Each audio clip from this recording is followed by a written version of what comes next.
Article 1170. Those who in the performance of their obligations are guilty of fraud, negligence, or delay, and those who in any manner contravene the tenor thereof are liable for damages. Ang binabanggit ng Article 1170 is the grounds for liability to pay damages. So in the performance of your obligation, kapag ikaw ay guilty of fraud, negligence, delay, or in contravention of the tenor of the obligation, then you are liable for damages. So fraud, in Latin, dolo. Sa Tagalog, ibig sabihin, panloloko. So bakit nga ba nanloloko? May iba't ibang klase ng fraud. Fraud in obtaining consent, tsaka fraud in the performance of the obligation. So, fraud in obtaining consent, unahin na natin, causal fraud, dolo causante, refers to fraud without which consent would not have been given. It renders the contract voidable. So, causal fraud, ibig sabihin, yung panloloko ang dahilan o ang cause kung bakit ibinigay ang consent. Kung hindi nanloko, hindi papayag.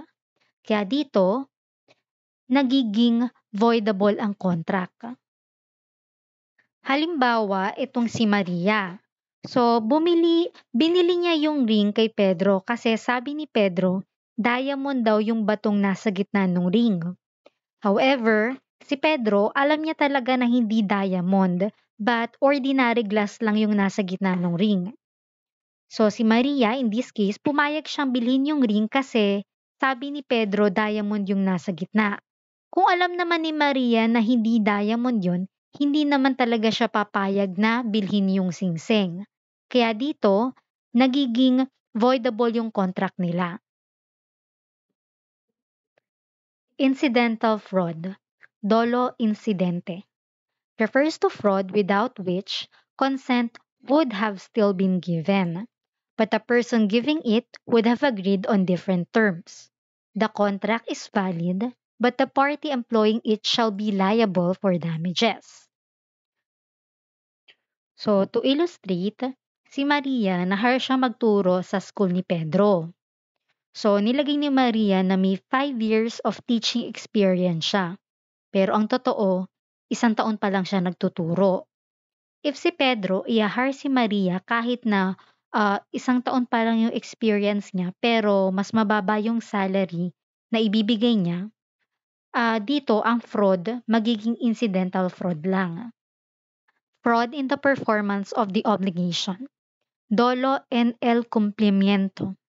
The fraud has no effect on the validity of the contract, since it was employed after perfection. The party employing it shall be liable for damages. So sa fraud in the performance obligation, valid yung contract. Kasi may contract na talagang perfected na talaga yung contract. So, ang nangyari, nung ginagawa yung obligation, tsaka nanloko. So, ang mangyari na lang, liable for damages yung gumawa ng panloloko. So, kung babalikan natin yung Article 1170, ang tinutukoy nating fraud is itong incidental fraud, tsaka itong fraud in the performance of the obligation. Yun yung fraud na liable for damages. Hindi kasama dito yung causal fraud ha. May ibang article tayo na ang binabanggit is causal fraud. Pero in Article 1170, incidental fraud at fraud in the performance of the obligation lang yung tinutukoy. Kasi dito sa causal fraud, voidable yung contract. Negligence. In Latin, culpa. Sa Tagalog, kapabayaan.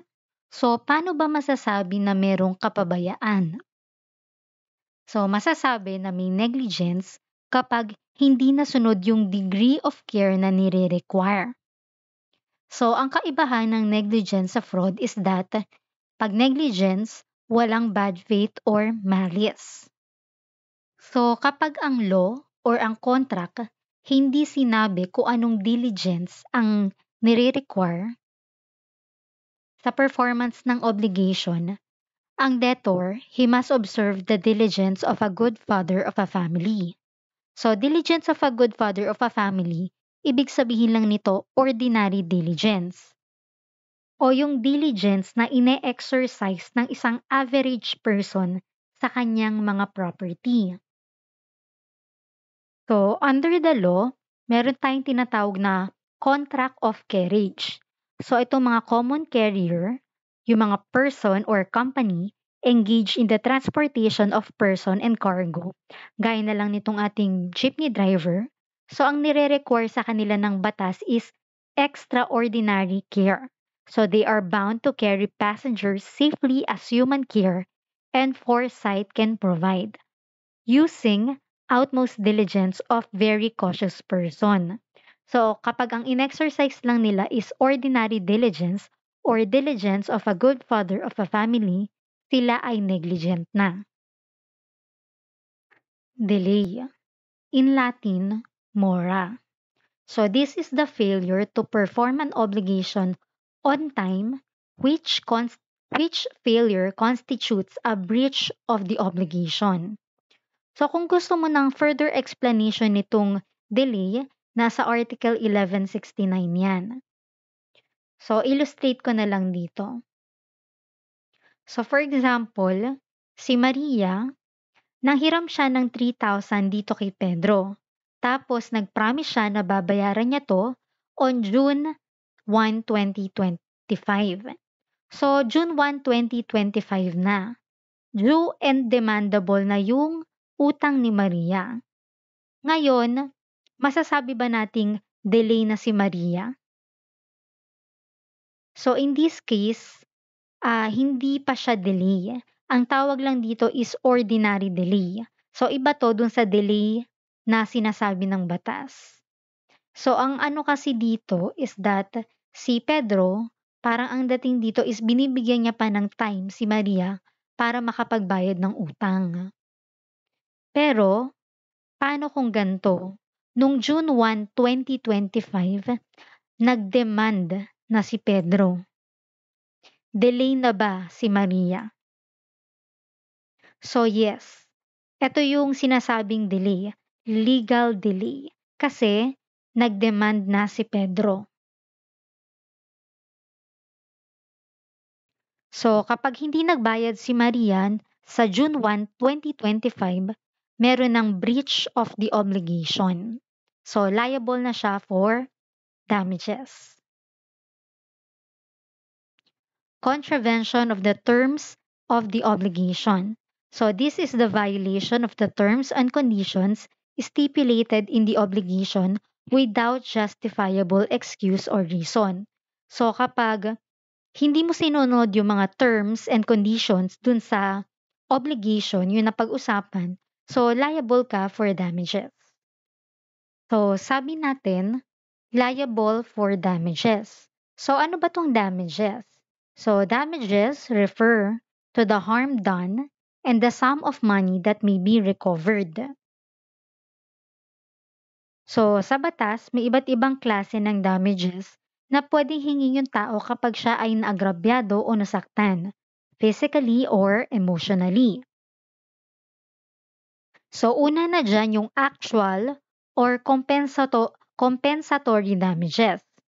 So dito, ang compensation is yung mismong amount na nagastos.